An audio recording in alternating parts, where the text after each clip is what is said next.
The grape-picking season is in full swing in northwest China's Xinjiang Uyghur Autonomous Region, the largest grape-producing area in the country.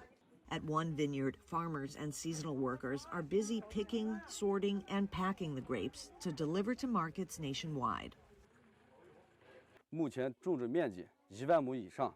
The acreage of grapes is around 666 hectares, with the total output value topping $9.6 million. The number of seasonal jobs reaches 20,000 throughout the year.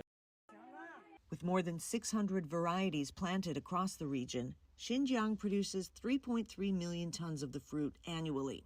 This year's grape harvest season is expected to last until mid-October.